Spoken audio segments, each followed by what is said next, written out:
Hello, and welcome back to the White Pew podcast. I am ZM, and it is Sunday, the 8th of October, 2023, and we've been away for a long time, haven't we? How have you been? You all right? Yeah, we've not been too bad. Thanks for asking. Yeah, we've been away working on a long-term project. Long-term project? Yeah, that's what I'll say. I think that's all I can say. It's going to be announced shortly, hopefully, God willing. So hopefully when that's out and public, our long absences will be explained. But in the meantime, I've not enjoyed the break, really. I really like doing the Sunday text, and I've missed you. I've missed writing in this way. I feel good to be back because when we were on pause, even though we were busy writing other things, I felt itchy not being able to play fast and loose, shoot from the hip with the rapid turnaround that Sunday texts have. So yeah, I've written something that I think may not interest anyone except me. Hopefully it will, but I'm really not too sure. But because it's been such a long time, I don't really care. I'm so sorry. I do care, obviously, but I also don't. I wanted to write something that was so immediately of interest to me, and I had this text in mind while we were working on the long-term thing. I was like, I know that I want to write this, and by the time I finally got to write it, I wrote this, it flew out of me. It is nearly 8,500 words. Oh no, it's over 8,500 words. Within 5 days I have spat this out. It was a pleasure to write, and I really took pleasure in the pleasure of writing, if that makes sense. I really savoured it. I enjoyed every single moment I was working on this, which I can't always say with the Sunday texts. Sometimes I do have to squeeze them out like a difficult turd, but this one just kind of came out of me. I'm so sorry, the shit metaphor is just really not working for me. Oh God, these intros haven't got smoother, have they? Anyway, I'll stop being cryptic. This week's text is kind of art historical. It is the entire history of art school. I've gone from medieval times up until now. I will say as a caveat, I'm aware of the holes. There are holes and I'm aware of them. It is a pretty European account of the history. I'm not an art historian. It's entirely likely that I've just missed really important things. And I've skipped over entire regions, entire periods of time in an attempt at brevity, which at 8,500 words, arguably I've not done too well at. I am announcing these holes and these caveats to say that if I've missed something and you know about it, please tell me. I really love it when people email in with things that they think I'd be interested in or things that are related to things that I've written. I really want to, learn more about the history of arts education all over the world. What are art schools like in Latin America? What are art schools like in Australia? Please tell me. What is the history of arts education in Japan? Let me know, because this has been really fascinating, just even with the level of familiarity I have with British art schools. I thought I knew more than I actually did, but I don't. I know nothing, and I've learnt so much. And so this is, I'm hopefully just passing on what I've learnt, not as an authoritative historical account, but hopefully just, this is something that's interesting to me. Maybe it'll be interesting to you. I don't know. The more you know, So, with that very long intro out of the way, I'm going to now read the entire history of art school, which is, clickbait. It's not an entire history of art school. We've been through it. Okay, go on. In its familiar sense, arts education is a relatively recent thing. For most of human history, artists have made art without the ceremonial fuss of a formal education. For some, an art degree from a university can feel like an unavoidable and even desirable requirement. But a BA Fine Art has only been around since 1972. They're barely 50 years old. What happened before 1972? Where did art degrees come from? How did artists learn to be artists throughout the entirety of art history. Well, you didn't need an education to pick up pigments and spit red earth over the outline of your hand to decorate a cave wall. That was up to you and your mysterious prehistoric reasons. To be honest, I don't think anything like an education existed back then. I don't even know when education started. Who was the first person to teach another how to make out the shape of a bison, to mix ochre rocks and animal fat to make primitive paint, to carve a bone into the shape of a woman? We will never know. But as art became a more formal category, study of the craft became more formal too. A marble sculpture of a man carrying a calf is technically complex, especially if you're an ancient Greek without access to power tools, and the stakes are high if it's going in the Acropolis. So it's got to be good, and we've all got to agree on what good is. We must collectivise our understanding of the category by mutual agreement, make decisions about what a marble sculpture should be, and therefore define what is good and what is bad. As far as I can tell, it starts in Italy with the Book of the Art, written sometime between 1390 and 1437 by Cennino Cennini, a painter in Florence. Cennini studied, I hope that's how you say it actually, Cennini studied under Agnolo Gaddi for 12 years in Padua. Agnolo Gaddi was a painter and mosaicist, trained by his father, Taddeo Gaddi.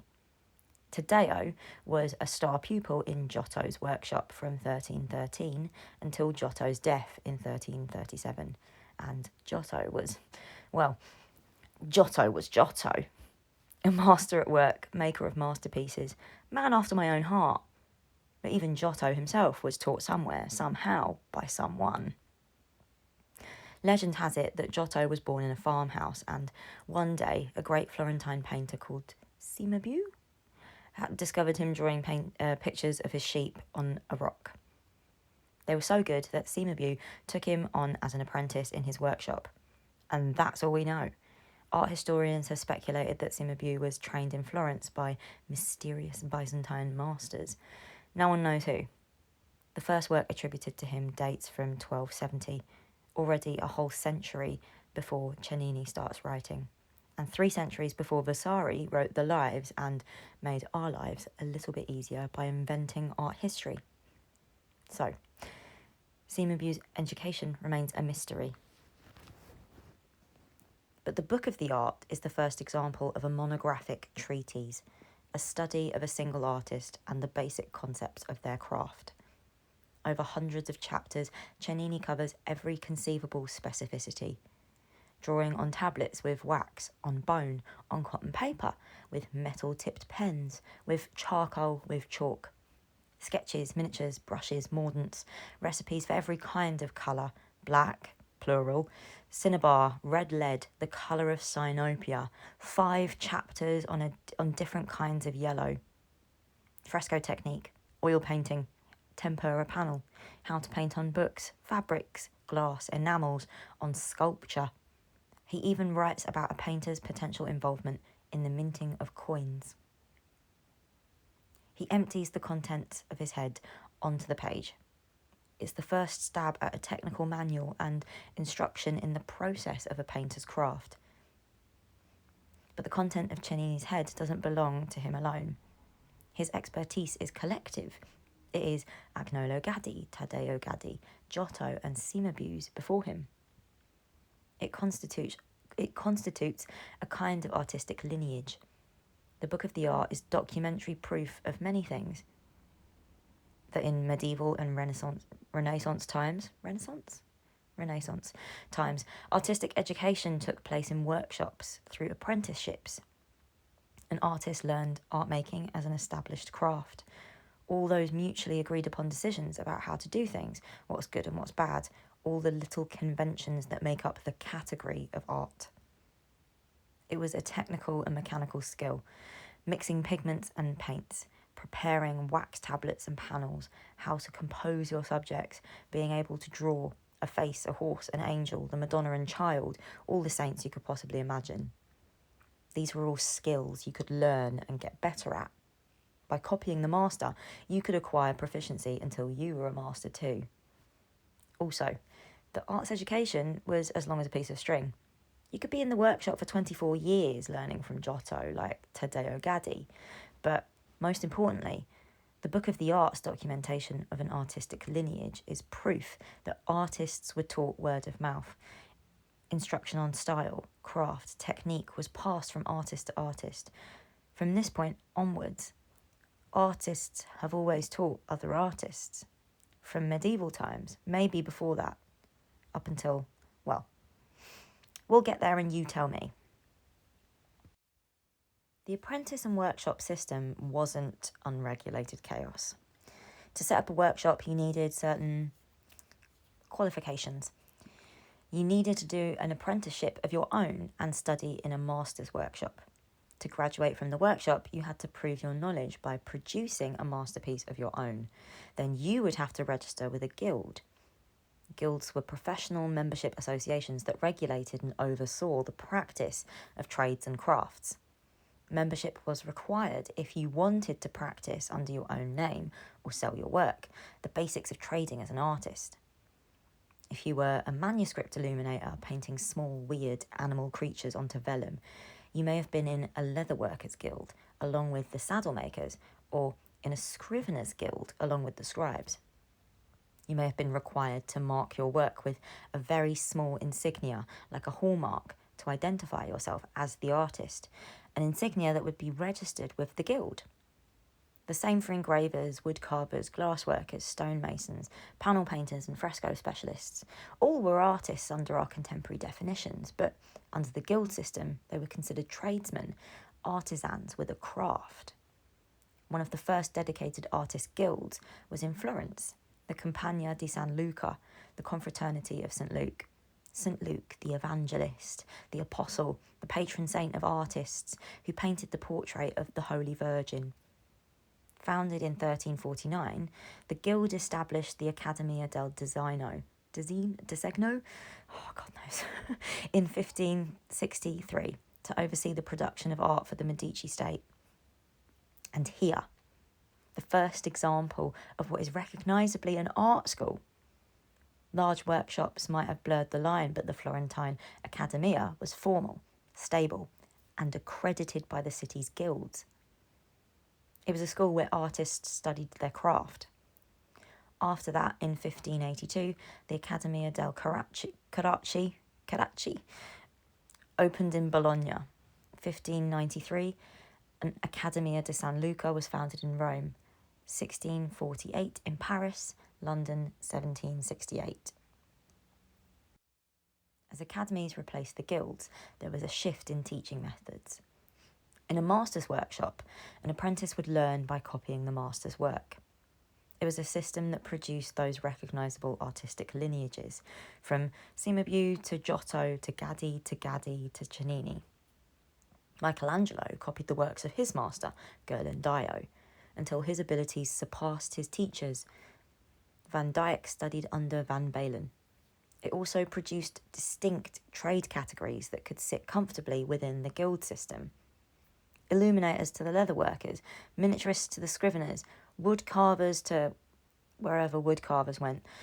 But academies had more autonomy, more resources than a single workshop. Instead of copying the work of one specific master, students copied from a range of sources. Some academies were attached to museums or private collections. The Accademia in Rome was joined with the Capitoline Museum. Students had access to vast collections of antique sculpture, old masters, bestiaries, herbal guides, illuminated manuscripts, whatever else these collections contained. By copying the finest examples of art, by intensely observing, by taking pains to recreate the works of other artists, the theory was that the penny would drop eventually. From the workshop to the academy, artists taught artists by their example. Copy, copy, copy, and you will learn something that perhaps cannot be communicated or explained using words. Art was a mechanical, technical skill, something done with the hands and the very interior of the head, the bit that exists before language and words even come along. But words come along eventually. Methods and curriculums evolve their own idiosyncrasies. widening the scope from one single master artist to a collection of masters, the old masters. A new set of mutual decisions had to be made. Who is a better example to follow, Titian or Rubens or Bruegel? If Bruegel, the younger or elder? Jan or Peter? What kind of painting is this painting? Of Bacchus and Ariadne, of Pope Innocent X, of hunters in the snow, of a table set with cabbages. We must define what is good and what is bad. We must make a break. The guilds had been made up of tradesmen and craftsmen, but the academies were made up of gentlemen. Painting had undergone an intellectual overhaul. It was now a liberal art rather than a mechanical or technical art. Artists were members of literary and humanist societies, not trade guilds, and somewhere deep in the 17th century, the academies developed a hierarchy of genres. In order: history, portrait, genre, landscape, still life. The priority was human subject matter, humanism, and man himself. Rather than simply copying from old paintings, students would turn their dutiful eyes to the source and meticulously observe from life itself, from the human form. Models would recreate poses from classical statues, and so the life room and life drawing was born. All this was really quite esoteric knowledge, specific, particular, obscure, arcane. There was a logic to it, but it was a tightly contained logic of the time. In some way, here in Little England, it was a logic of the continent. While Europe moved on, England's artists were mostly still tradesmen and craftsmen. They still trained as apprentices to bookmakers, card engravers, portraitists, and the guys who painted pub signs. Gainsborough, Stubbs and Hogarth were all knocking about, but England's art enjoyers and buyers were well-travelled people of good taste who collected paintings from every stop on their grand tour. Maybe it's a coincidence, but also maybe it's not. At some point in the 18th century, Great Britain became the world's dominant colonial power, and at the height of empire, England, now Britain, felt its own lack. Nearly 2 centuries after the Italians, in 1768, King George III chartered the Royal Academy of Arts. It was Britain's first national art school. Before then, there had been a few scrappy attempts at establishing informal art schools, and artists provided tuition for those who could afford the extracurricular expense. William Hogarth studied at a drawing academy on St Martin's Lane and opened his own academy when his alma mater closed. But these were all little bits, nothing as stable and consistent as a national or royal academy. Painting was now a liberal art in Britain. The Royal Academy's first president, Joshua Reynolds, was an academy man. He was friends with most of London's intellectual personalities: Dr. Samuel Johnson, the dictionary writer, Edmund Burke, the philosopher, playwrights, poets, critics, and celebrated wits. Reynolds founded the Literary Club, actually a dinner club, was a member of the Royal Society of Arts, the Society of Artists of Great Britain, and a Knight of the Realm. The Royal Academy held a summer exhibition every year, displaying works by living artists and competing with the Paris Salon. The Royal Academy School itself was free, and every year for 15 years, Reynolds addressed his students with a lecture on his theories. These lectures were published as discourses on art, arguing that the grand manner of classical and high Renaissance art was the model to follow, that nature should be idealised rather than copied. In 1807, the first batch of the Elgin marbles were stripped down from the Parthenon and shipped to London for exhibition. In 1816, Earl Elgin sold them to the British government for the use of artists to further cultivate the fine art and fine minds of Great Britain. The National Gallery opened in 1824, the V&A opened in 1852, the National Gallery of British Art, now the Tate, in 1897. Private collections expanded. Britain was bursting at the seams with art from antiquity on, as the rich grew richer with the spoils of colonialism. The life room, liberal arts, the height of empire, and the age of enlightenment. But the story of arts education isn't just a secondary plotline in the life of high-minded aristocrats and their glitzy Georgian mansions full of robbed antiquities. Sure, Turner and Gainsborough were enriched by access to stately collections, hoarded by Britain's landed gentry, but engravings and prints were just as good, maybe better, because they were cheaper and easier to access. They were also everywhere, the byproduct of Britain's rapid industrialisation. And there, Victorian times, the Industrial Revolution hit and artists became tradesmen again, or maybe just tradesmen adjacent. The Government School of Design, now called the Royal College of Art, was founded in 1837, the Manchester School of Design in 1838, the Birmingham Government School of Design in 1843, the Bournemouth Government School of Art in 1880. Across the country, anywhere there was a notable local industry, art schools and technical colleges popped up. These institutions weren't concerned with the pursuit of academically beautiful images, history, portrait, genre, landscape, or even still life. They were there to train competent draftsmen who could draw a steady outline and produce designs for manufacture.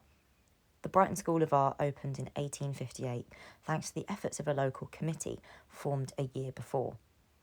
The committee's purpose was to instruct working people to do their work better by turning it out of hand neatly and handsomely as well as usefully, and thus enable them to command the best price for their labour and to compete more successfully with the foreign workmen. When the Government School of Design, now the RCA, opened, it declared its special object as the training of art teachers, designers for fabrics and art workmen, for craftsmen, not painters of easel pictures. The Guildford School of Art was formed in 1856 as the Guildford Working Men's Institution, which itself came about 20 years earlier out of a union between the Mechanics Institute, basically a working men's lending library, and the Literary and Scientific Institution. Across the 19th century, British manufacturers needed designs so they could export goods, so they could make seductive commodities, so they could make loads and loads of money in the booming luxury market. And art schools emerged across the country to build that workforce. It wasn't all dark Victorian coal dust covered machinery. Some of it definitely was. But it was also the arts and crafts movement. William Morris and the Gothic Revival, an artistic movement that had Ruskin's critique of industrial society at its core. The artist was a worker, sure, but all workers deserved to be a kind of craftsman. Craftsmen were not alienated from their labour.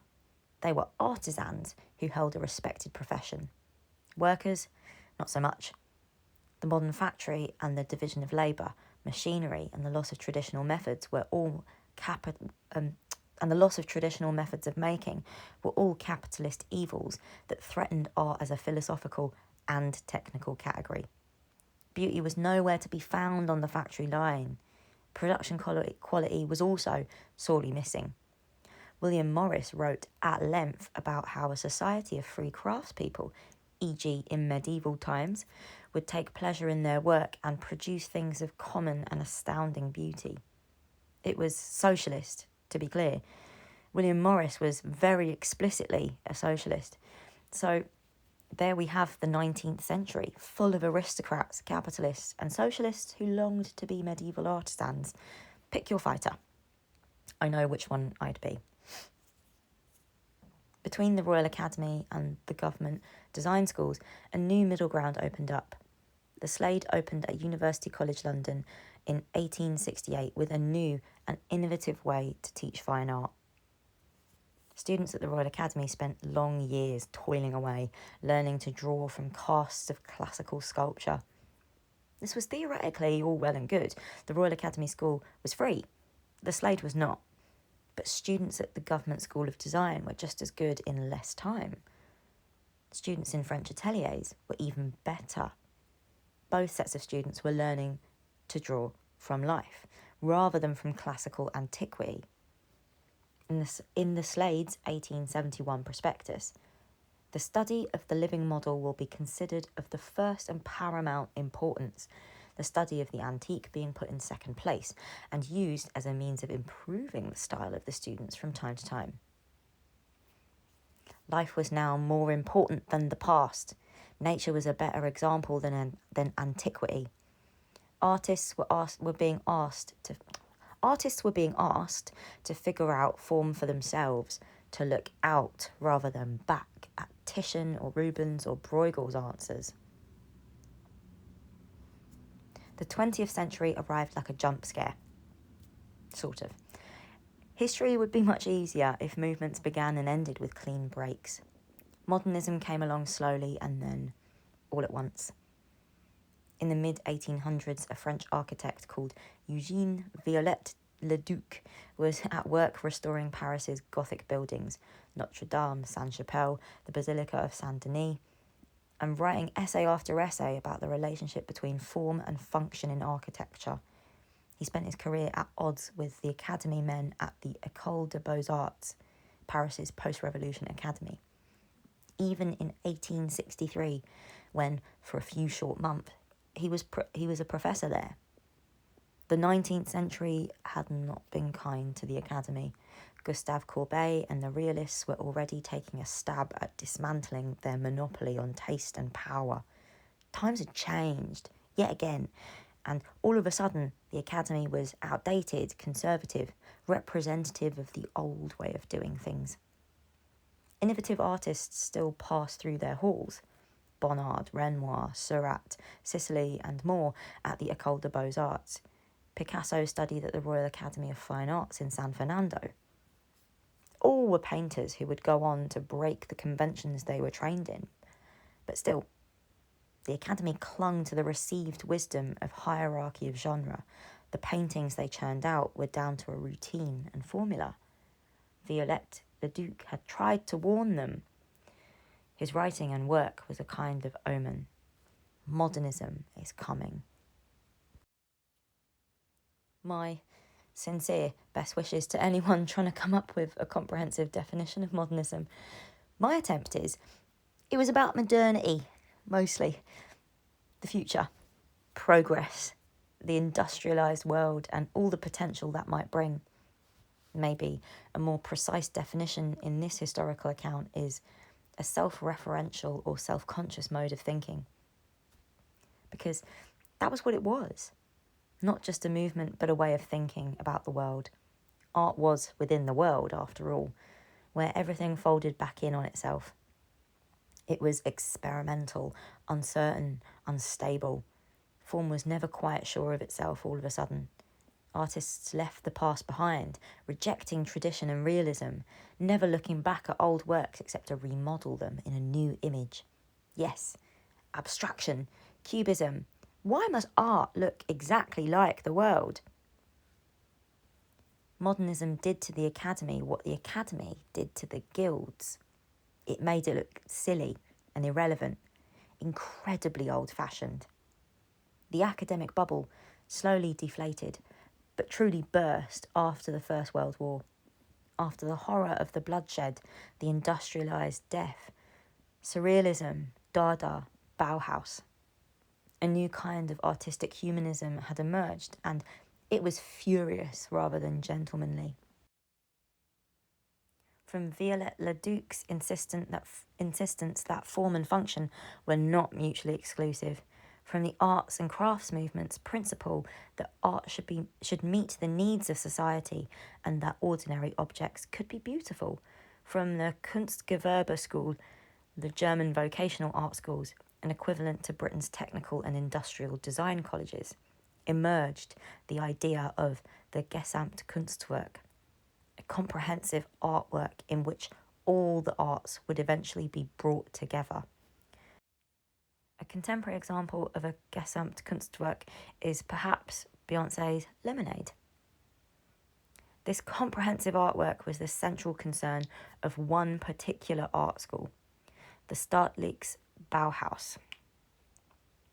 In 1919, on April Fool's Day, the German city of Weimar's Grand Ducal Academy of Fine Arts merged with the Arts and Crafts School to make a brand new school called the Bauhaus, led by an architect called Walter Gropius. Gropius was influenced by William Morris and the arts and crafts movement, Art Nouveau, and its international decorative arts movement counterparts such as Jugendstil in Germany, but also Bolshevik Russia's more austere and revolutionary constructivist movement. The school set about the work of creating a new guild of craftsmen without the class distinctions which raise an arrogant barrier between craftsman and artist. Guilds were so back, big time. It was no longer just socialist medieval yearning. It was viable, still arguably left-wing, but futuristic. It was the best of what modernism could offer up to the world of production and design. Bauhaus embodied a new approach where mass production was reconcilable with an individual's artistic vision. Sleek, simple design, form and function. And no wonder the output was radical. The teaching at Bauhaus was radical. Studios were called laboratories. Staff emphasised the need to start from zero to get new innovative solutions to old problems. Laszlo Moholy-Nagy, I'm not sure I'm pronouncing that right at all, sorry, a Hungarian painter and professor at the Bauhaus, declared in 1922, creative activities are useful only if they produce new, so far unknown solutions. He also said, education in art and design must be a training in innovation. It must concentrate on versatility rather than on the learning of established skills for their own sake. This is where the idea emerges. The art should prioritise the pursuit of the new, and to do so, you must question received wisdom. For Kutamas, the Russian State Art and Technical School opened in Moscow in 1920. These two schools were the first to train designers in this new way, where technology was a kind of aesthetic principle, or aesthetics were a kind of technology. Back in Little England, we take a jump through time, jumping over a period where arts education was mostly either conservative or vocational, to 1945. Post-war Britain looked different, felt different. Most of the country felt broken. The economy, industry, infrastructure. London was literally in ruins. It gave rise to a post-war consensus. What we needed was nationalisation, strong trade unions, an extensive welfare state. In 1945, Clement Attlee was here, and he had big pockets, nationalising as much as he possibly could, 20% of the economy by the end of it. The railways, coal mining, the steel industry, the Bank of England, hospitals and healthcare. Yes, God bless the NHS, born in 1947. It was an age of austerity, but here was a Labour government that wanted equality of access and national provision. In those immediate post-war years, bread was still being rationed, but the Attlee government were doling out the roses. The Labour Party's 1945 election manifesto committed to the provision of concert halls, modern libraries, theatres and suitable civic centres. We desire to assure to our people full access to the great heritage of culture in this nation. In 1947, the Arts Council of Great Britain was set up. Their first chairman was actually the economist, John Maynard Keynes, and there was a huge wave of public investment in the arts. The BFI was overhauled. In 1952, the Experimental Film Fund, later became the BFI Production Board, was set up and the National Film Theatre opened. In 1957, the London Film Festival was launched. Money went to the opera, the theatre, galleries and museums. Public spending culminated in the Festival of Britain in 1951. London's South Bank was redeveloped with new buildings, the Royal Festival Hall, the National Theatre, what would later become the South Bank Centre.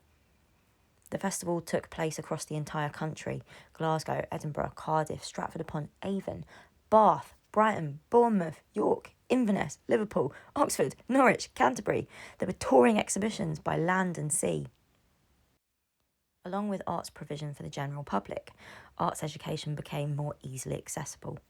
New colleges and universities were built across the country, with more funding for further or adult education. Many of the new students were ex-servicemen going through a further education that wouldn't have been possible before the war. Before the wars, art school teaching had taken place through the meticulous observation of things outside the self.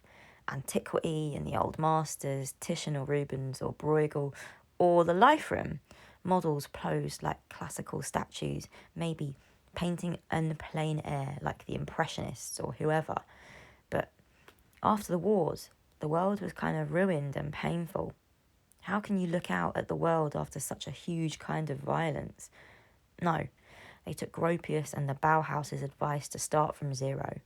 Figuration only played a minor part in the work art students produced. Instead, they looked inwards to their unspoilt creativity, guided by immediate feeling and emotion, to read their medium and its immanent syntax. The world was read through themselves rather than by themselves. It was Bauhaus, not the Academy, and it was moving very fucking quickly. Arts education was now about training the muscle of an aesthetic sensibility rather than training workmen in the skill of drawing from life or painting representatively. Students learned from tutors that were prominent practicing artists pioneering this new understanding of art. Victor Passmore and Patrick Heron taught at the Central School in London, Harry Thubron at Sunderland School of Art, Richard Hamilton in Newcastle at Durham University's Fine Art Department. These were artists working at the cutting edge of contemporary practice. Both tutors and their students were out and about in the Labour government's new publicly funded world, exposed to all kinds of art from everywhere in the country's new publicly funded galleries and museums. A fundamental part of modernism was questioning the form itself, the world folding back in, self-referential, self-conscious. Maybe this was a part of it all, questioning the format and terms of arts education. Derek Hyatt was a student at Leeds School of Art in the 50s. He recounts, "It was clear art was taking other forms. The vacuum former, the power drill and sander, the film camera became fine art tools along with brush, pen and charcoal. Fine art studios became workshops, knee-deep in plaster and perspex offcuts.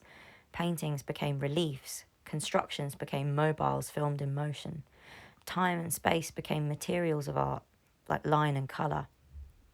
The rise of abstract expressionism in America financially as well as intellectually shaped the aesthetic tastes of the art school student body.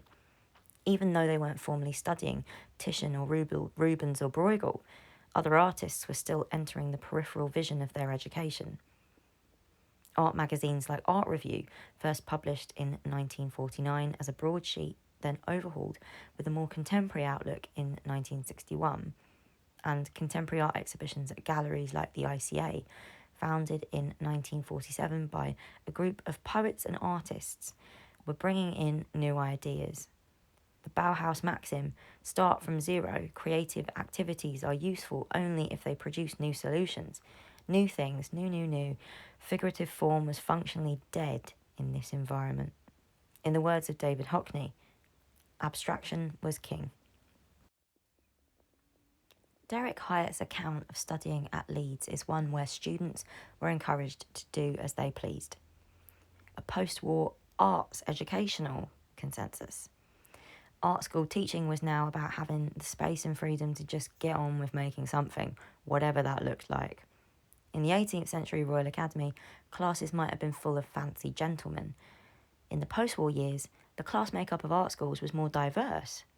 Working class kids were going to art school, not just for a technical education to make them better workmen, but to make fine art, now a more expansive category. The Attlee government's overhaul meant they had new freedoms and access to the rich creative life that comes about with proximity to subculture. The rest of the world looked in at art schools and saw anarchy. Art schools looked around and saw freedom. The government cared about the rest of the world more than they cared about art schools. From 1951 to 1964, there were 13 wasted years of Conservative government. In 1958, the National Advisory Council on Art Education was set up, and a painter called Sir William Coldstream was appointed chair. The National Advisory Council was tasked with finding proposals to deal with the content and administrations of art courses.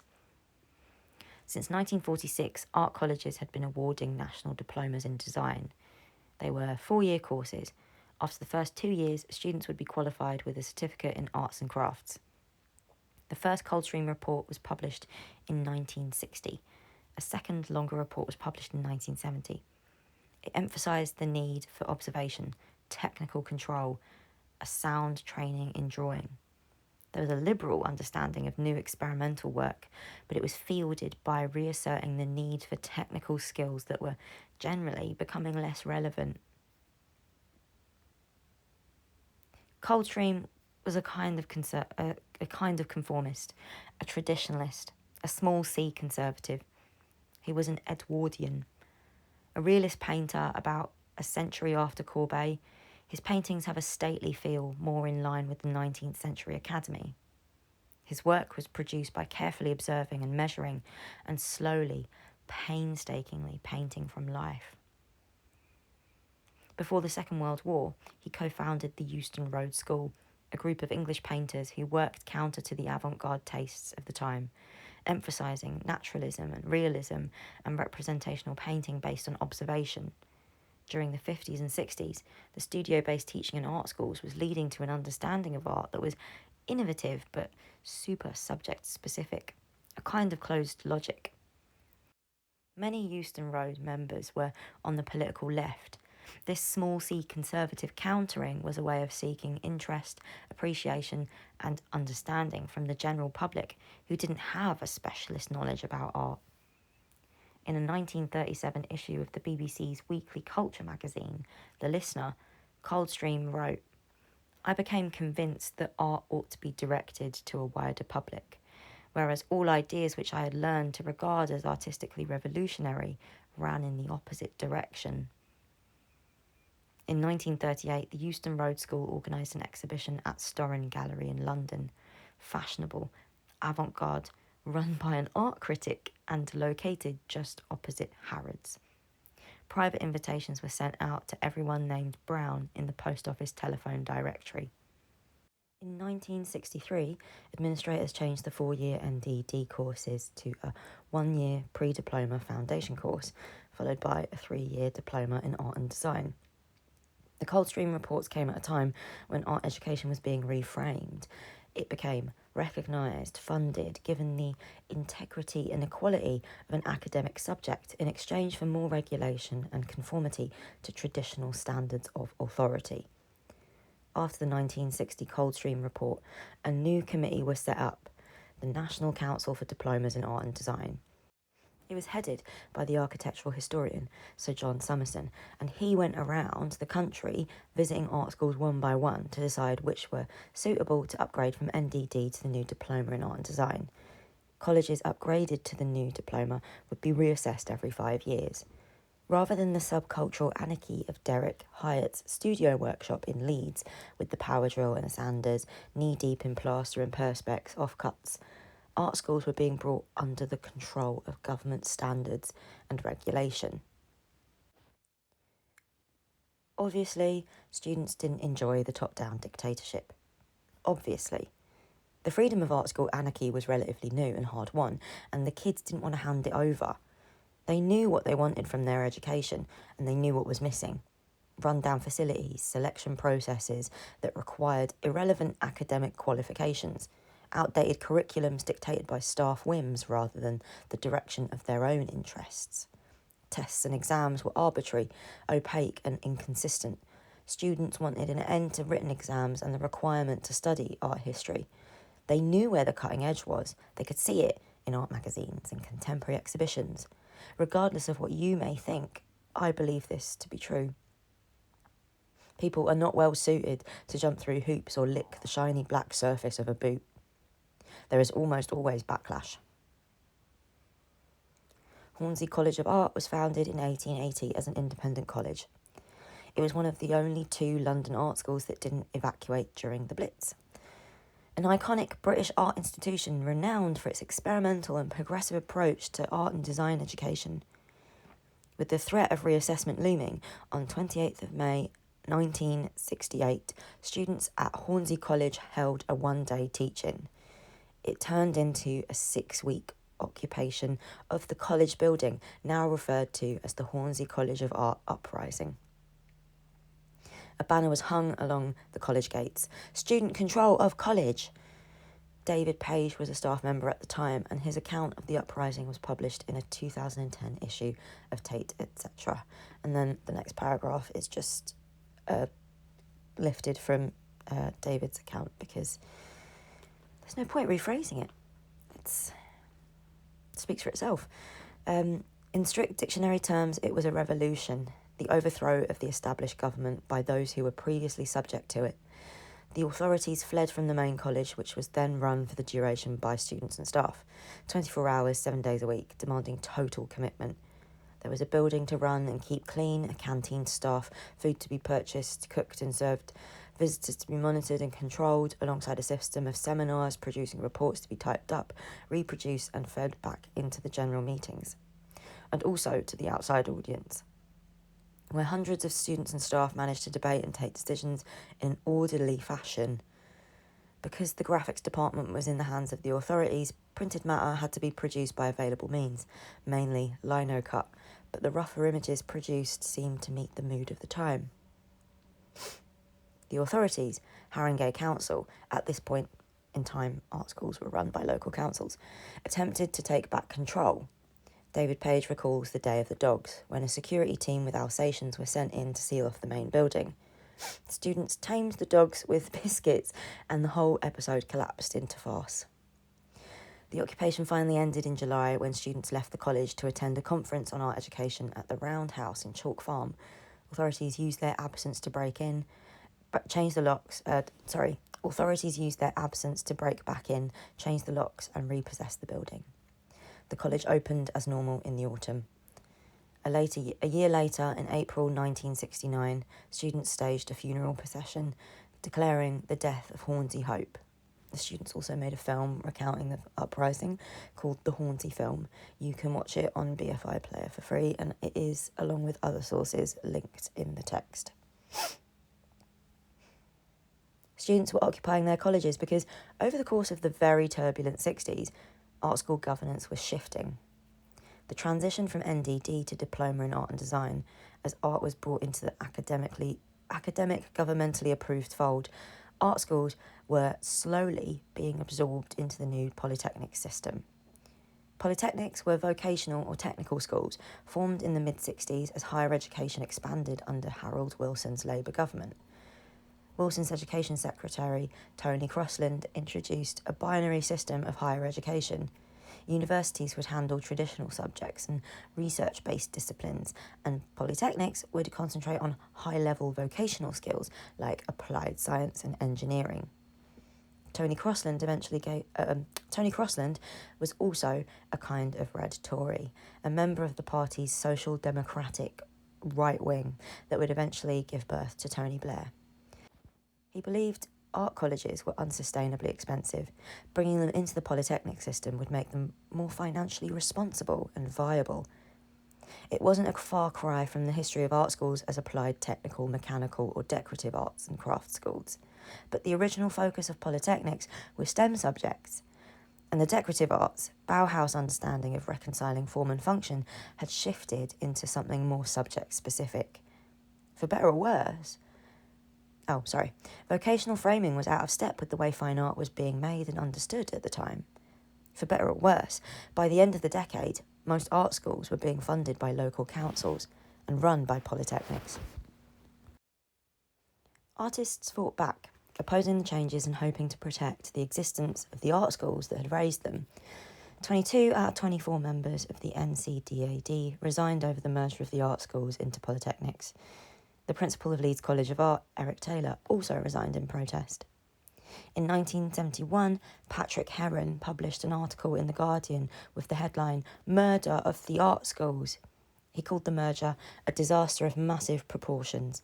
The full quote opened the article. "A disaster of massive proportions is going unnoticed in the press. I'm referring to a development of major national significance, which every painter and sculptor I know has bitterly opposed since its inception, namely the government-decreed and therefore forcible absorption of nearly all the country's biggest and most important colleges of art by the new polytechnics." Heron's article voiced the popular belief of the wider art world that publicly funded art schools should remain independent. The proposed mergers had to be resisted because that independence wouldn't be possible within polytechnics. Polytechnics were impersonal, managerial, run by bureaucrats. Art schools had all had distinct characters and idiosyncrasies, their own particular studio cultures and ways of teaching and working. Administrators didn't seem to understand how complicated it was. They were expecting sculpture students to behave like engineering students, clock in at 9 a.m. and clock out at 5 p.m. But creativity doesn't work like that. A whole series of bureaucratic and administrative demands were going to be inserted. Art schools would need a managerial framework if they didn't have one already, and arts education would be subjected to business-minded concerns about whether funds were being spent efficiently rather than just effectively.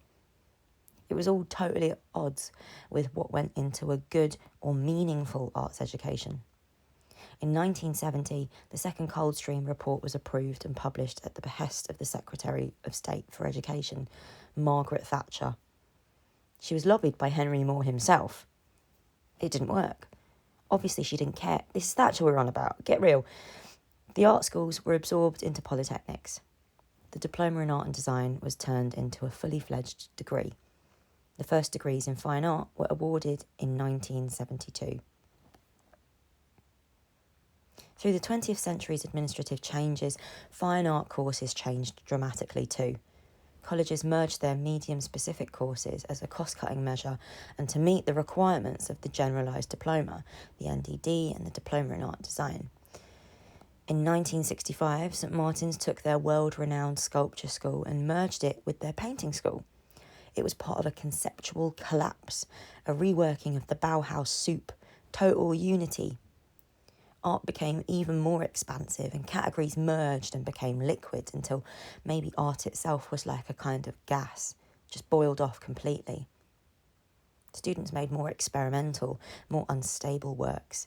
It was becoming a conceptual curriculum where the form and function were actually a kind of irrelevant thing in comparison to the thinking and discourse behind or around the work.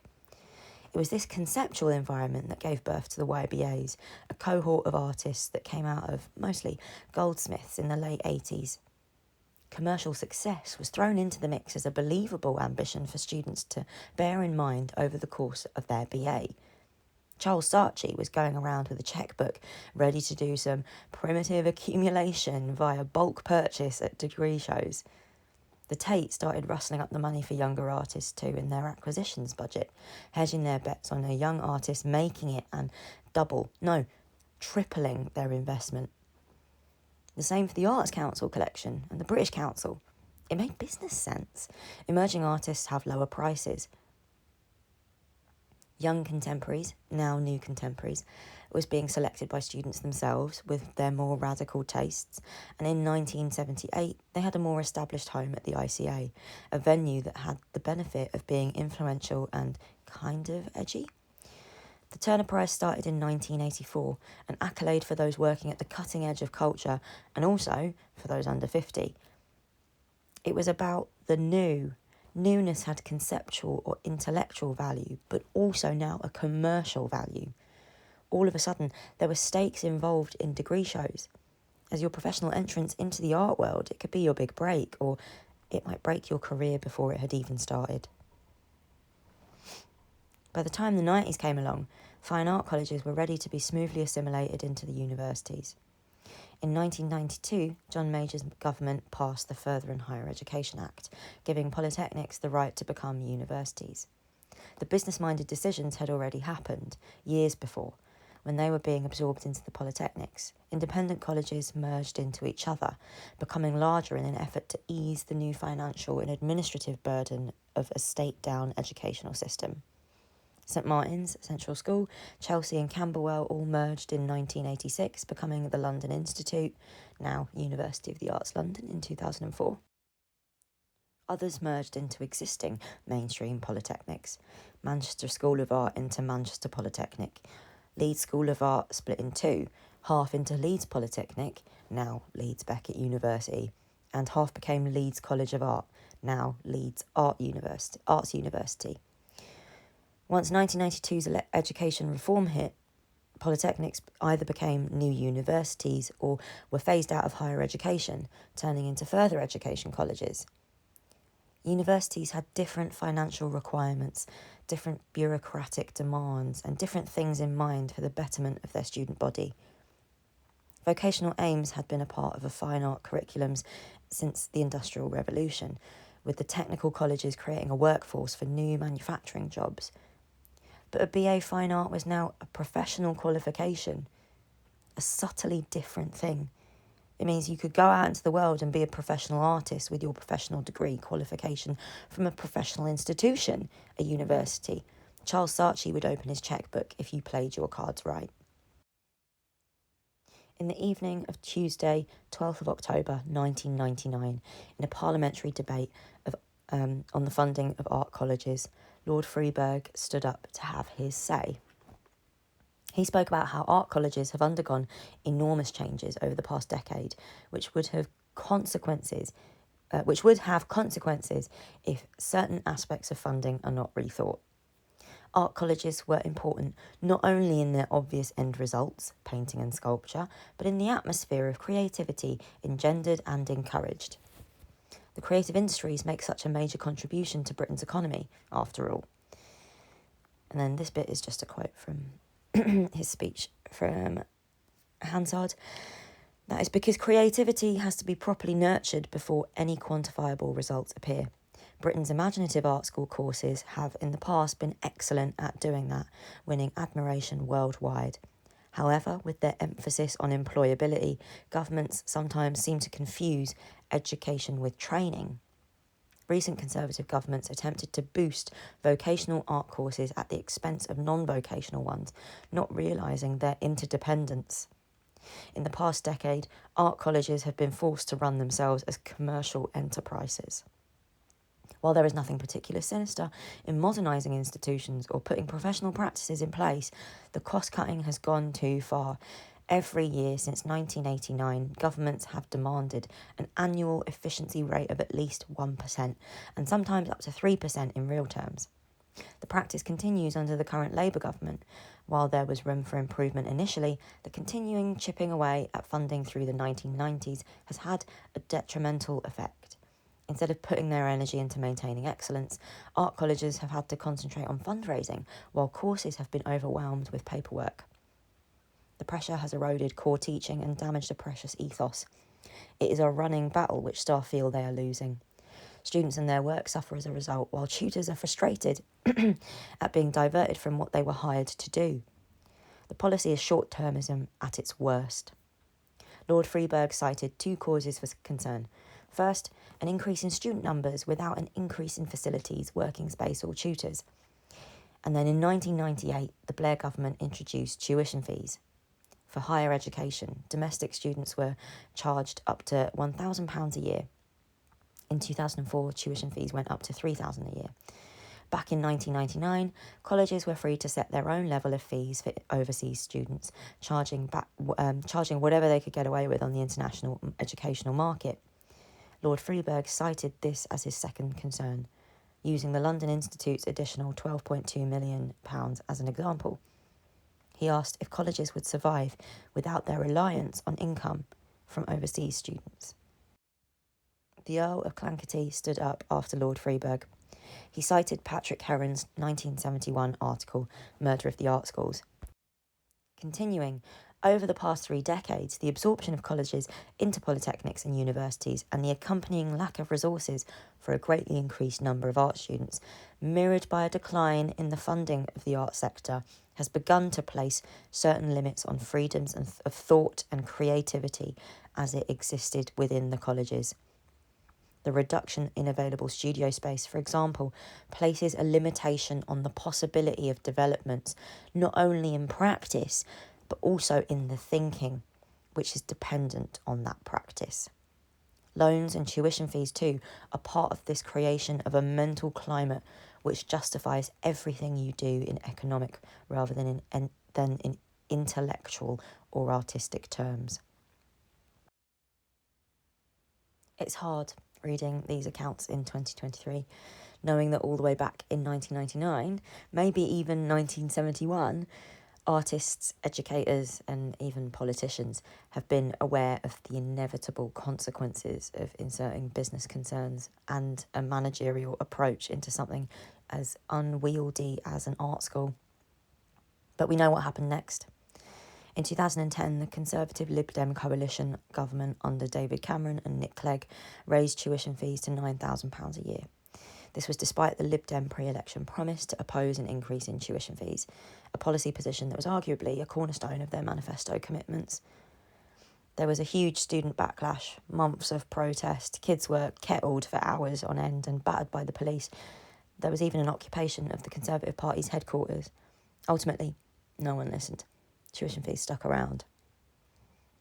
I hear a lot about the transition from art schools to arts university, the way arts education has been professionalised to such an extent that students approach their degrees with a value mindset, looking for an educational experience that warrants the ungodly amount of debt they're being saddled with. Over the 3 years of my BA, I was taught by tutors who had a much more radical education than I was getting. They were able to shrug and roll their eyes at the bullshit hoops they were asking me to jump through and egg me on to challenge the hoop even existing in the first place. Since I graduated in 2016, there have been changes within the sector that make that educational experience less feasible. The historic trend has held fast. There are even more students on courses, with the number of tutors, studio sizes and facility provisions staying the same, in places reducing. Workshops are under-resourced. The anarchic studio environment where anything goes is increasingly turning into a sanitised co-working hot desk arrangement. The tutors that are there are being moved onto 0-hour contracts. Teaching positions are now mostly flexible and part-time.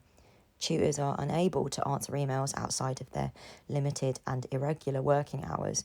They're too precariously employed and underpaid, overwhelmed by admin and paperwork that they're not actually being paid to go through. So it's genuinely understandable. The precariousness means teaching staff might not know if they're going to be in next year, next term, next month, next week. Their hours shift about depending on the season and the department's need, which means the students don't always get a consistent presence. Someone to build a relationship and rapport with, someone who understands their practice, who can give them advice, insight, reliable wisdom. It's not the tutor's fault. UCU have been fighting the casualisation of teaching contracts for years, but university management aren't reversing the tide, and regardless of how understanding students are about it all, strikes mean an interrupted education. Students don't get enough money from the student loan company to cover their rent and expenses, let alone art-making materials. Tutors are having to completely reassess the way teaching even takes place, especially in London, which, I should say, London is a city I implicitly care about and am more able to speak about because I'm in it. It's my hometown. Apologies for the London bubblism going on throughout this text, but how can you ask a cohort of students who are forced to navigate London's housing crisis by living in zone 4 or 5 or even 6 to pay rush hour tube prices and come in at 9 a.m. for a lecture that lasts an hour? How can you ask them to come in at all, knowing that they don't really have much of a studio space to come into? It's easy to see why art students feel like they're buying an education that isn't really representing very good value for money. It's easy to see why students want something more substantial, and it's easy to see why art schools aren't able to give it to them. Here in 2023, I want to ask you, how did we get here? I genuinely don't know. I'm glad I tried to find out, but in this entire history, I can't make sense of it or pinpoint one particular moment where everything turned. Was it in 2010, 1992, 1972, or the 1960s? Was it, maybe it was in 1768 when they opened the Royal Academy.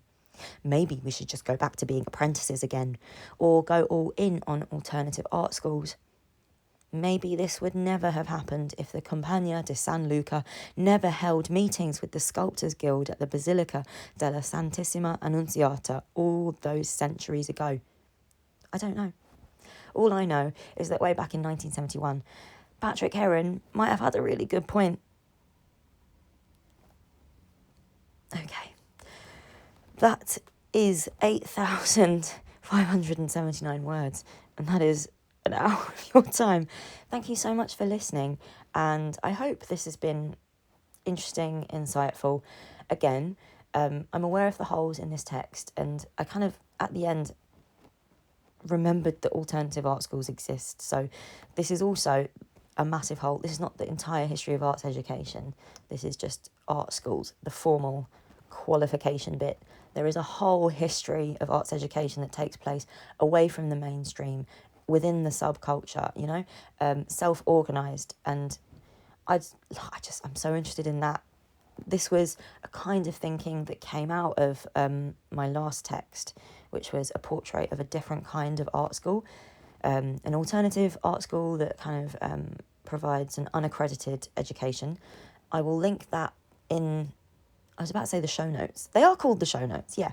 I'll link that in the description of this podcast, because if that is of more interest to you than what people are doing at universities and, you know, on BA Fine Art courses, and if you're looking for something a bit more radical and not too fussed about the formal qualification aspect of it, then that might be, a really interesting read for you.